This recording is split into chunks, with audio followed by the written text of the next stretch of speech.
para explicar como funciona esse julgamento, a gente faz conexão com o professor de Direito da FGV, o Tiago Bottino. Professor, boa tarde, seja muito bem-vindo aqui ao Conexão Record News. Claro que é um julgamento bastante esperado, caso de repercussão nacional e também mundial, né? Esse caso é um caso realmente emblemático.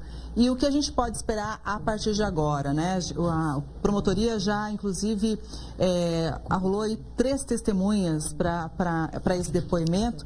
A primeira, como eu já mencionei, foi a Fernanda Chaves, que estava no carro com a vereadora. Depois foi a mãe de Marielle Franco e também Mônica Benício, viúva da vereadora. Professor, o que a gente pode esperar a partir de agora? Bom, essa é justamente a primeira parte do julgamento pelo júri, né? A produção da prova testemunhal. Então, além dessas 3 testemunhas, 2 que já foram ouvidas, uma que está sendo ouvida nesse momento, a acusação vai ouvir mais 4, total de 7 testemunhas. Encerrada essa parte em que as testemunhas falam, também vão ser ouvidas as testemunhas de defesa. Nós temos aí 7 testemunhas de acusação, e cada um desses 2 acusados poderia ter arrolado também essa mesma quantidade de testemunhas. Mas a defesa do Rony Lessa arrolou apenas 2 testemunhas, um policial federal e um delegado de polícia federal, e a defesa do Elcio Queiroz desistiu de todas as suas testemunhas. Então, não haverá testemunhas de defesa do Elcio Queiroz.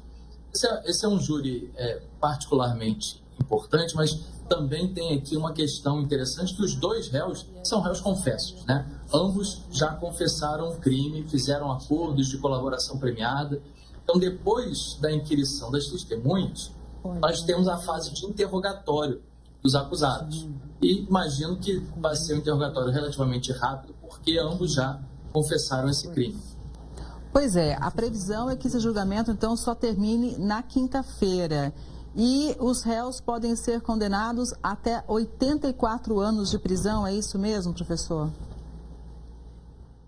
Esse julgamento deve se estender porque, além do depoimento das testemunhas eventualmente ser longo, não tem como ser calculado, né? O julgamento começou hoje, um pouco antes das 10 horas da manhã, e só foram concluídos os depoimentos de 2 testemunhas. Mas nós temos também, depois do interrogatório dos acusados, a parte de alegações orais. Então, a acusação fala e depois a defesa fala. Se a acusação quiser fazer uma réplica, também tem um tempo para réplica e a defesa para tréplica. E são justamente essas alegações que podem se estender, porque a gente tem aí algumas horas, né? E num julgamento desse, eu imagino que a promotoria vai usar cada segundo que tem esse momento de apresentação oral para poder convencer os jurados, não só da autoria e da materialidade, mas também dessas qualificadoras. Porque o que acontece? Você tem algumas situações que qualificam o homicídio, portanto, vão aumentar a pena desse crime, né? Então, eles foram acusados de triplamente qualificado porque haveria uma motivação torpe, haveria um homicídio por meio de emboscada e também por meio que impediu a defesa da vítima. Então, nesse tipo de situação, além de provar a responsabilidade penal de cada acusado, também tem que provar essas qualificadoras. Então, eles vão passar um tempo ali falando da questão da motivação, que era uma motivação vinculada à atividade política da Marielle, vão falar da questão de como foi feito, como foi a dinâmica, né, dessa emboscada, a quantidade de tiros. E, além dessas 2 acusações de homicídio, né, você tem aí para cada crime uma pena que pode chegar até 30 anos, tem também uma tentativa de homicídio, né, porque houve uma suspeita que também foi baleada, não foi atingida, mas foi alvo dos tiros, ela estava também no carro, inclusive foi a primeira testemunha que prestou depoimento, e também o crime de receptação. Então, se você pegar o primeiro homicídio, o segundo homicídio, a tentativa de homicídio e a receptação, o somatório dessas penas é que pode chegar a 84 anos. Professor, vamos entender também essa questão do júri popular, né? São 21 pessoas que formam esse júri, mas só 7 depois vão ser sorteadas. Como funciona? Não, essas 7 pessoas elas já foram sorteadas, né, no começo do dia, né? primeiro momento da instalação do júri, você tem aqueles 21 nomes, né? E aí começa um sorteio. E as defesas, né, dos dois acusados e a promotoria, elas podem recusar determinados nomes. Isso aconteceu. Né? Então, no momento de fazer o sorteio dos jurados que participariam efetivamente do julgamento, 2 mulheres foram sorteadas, né? E a defesa dos acusados rejeitou essas mulheres. Você, não quero, não quero essa pessoa, você não precisa justificar, na verdade. Né? Se você tiver um motivo, é parente, é amigo, é isso, você não gasta, né, as suas recusas. Nesse caso, a defesa recusou 2 mulheres, preferiu um conselho de sentença só formado por homens. Né? Então, você tem ali 7 homens julgando esses 2 homens acusados e réus confessos de matar uma mulher. E em quais casos realmente o júri popular é adotado? Quais são os critérios para isso, professor? Bom, a Constituição, ela diz que os crimes dolosos contra a vida têm que ser julgados pelo tribunal do júri. O que é um crime doloso? Né? É quando a pessoa atenta contra a vida de outra de forma intencional, ela deseja matar alguém.